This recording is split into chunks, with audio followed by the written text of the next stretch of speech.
তাপপ্রবাহে online শিক্ষা ব্যবস্থা চালু এবং শিক্ষামন্ত্রী মহিবুল হাসান চৌধুরীর পদত্যাগ চেয়ে আইনি নোটিশ পাঠিয়েছেন সুপ্রিম কোর্টের এক আইনজীবী। বৃহস্পতিবার সুপ্রিম কোর্টের আইনজীবী খন্দকার হাসান শাহরিয়ার জনস্বার্থে এই আইনি নোটিশ পাঠান।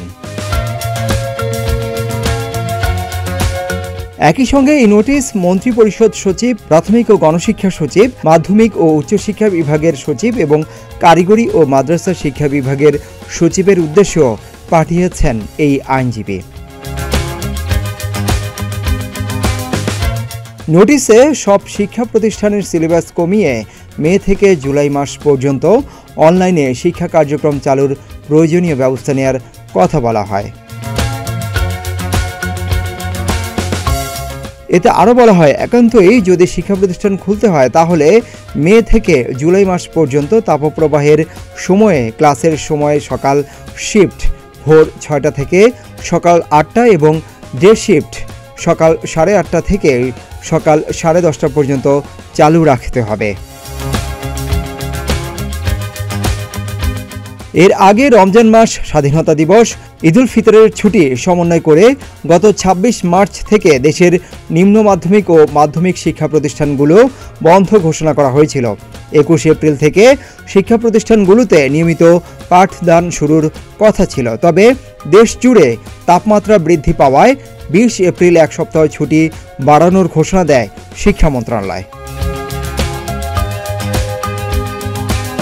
ছুটির পর 28 এপ্রিল থেকে শিক্ষা প্রতিষ্ঠানে পাঠদান কার্যক্রম শুরু হয়, তবে একদিন ক্লাস করেই তাপপ্রবাহের কারণে সোমবারের জন্য 5 জেলায় শিক্ষা প্রতিষ্ঠান বন্ধ ঘোষণা করা হয়।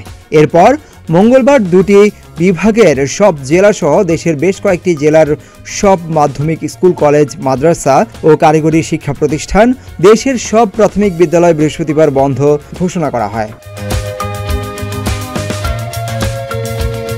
এই ছুটির পর 5 মে থেকে প্রাথমিক বিদ্যালয় এবং 4 মে থেকে মাধ্যমিকে ক্লাস শুরু হচ্ছে। শিক্ষণ ঘাটতি মেটাতে আপাতত মাধ্যমিক পর্যায়ের শিক্ষা প্রতিষ্ঠানে শনিবার পাঠদান চলবে বলে সিদ্ধান্ত নিয়েছে শিক্ষা মন্ত্রণালয়।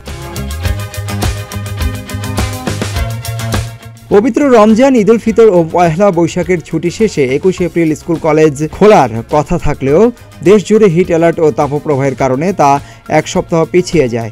তীব্র তাপপ্রবাহ আর হিট অ্যালার্টের মধ্যেই গত 28 এপ্রিল স্কুল কলেজ চালু হয়, তবে প্রচণ্ড গরমে বিভিন্ন স্থানে শিক্ষক শিক্ষার্থীদের অসুস্থ হয়ে পড়ার খবর পাওয়া যায়।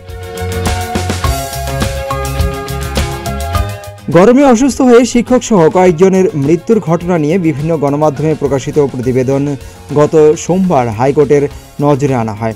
এরপর শুনানি নিয়ে বিচারপতি KM কামরুল কাদের এবং বিচারপতি খিজির হায়াতের সমন্বয়ে গঠিত হাইকোর্ট বেঞ্চ স্বপ্রণোদিত রুলসহ আদেশ দেন। আদেশে চলমান তাপপ্রবাহের পরিপ্রেক্ষিতে সব প্রাথমিক ও মাধ্যমিক বিদ্যালয়, উচ্চ মাধ্যমিক বিদ্যালয়, কলেজ, মাদ্রাসা ও কারিগরি শিক্ষা প্রতিষ্ঠান 2 মে পর্যন্ত বন্ধ রাখতে নির্দেশ দেওয়া হয়। লিগ্যাল নোটিশ প্রাপ্তির সঙ্গে সঙ্গে সব শিক্ষা প্রতিষ্ঠানের সিলেবাস কমিয়ে মে থেকে জুলাই মাস পর্যন্ত অনলাইনে শিক্ষা কার্যক্রম চালুর প্রয়োজনীয় ব্যবস্থা গ্রহণ করার কথা বলা হয়।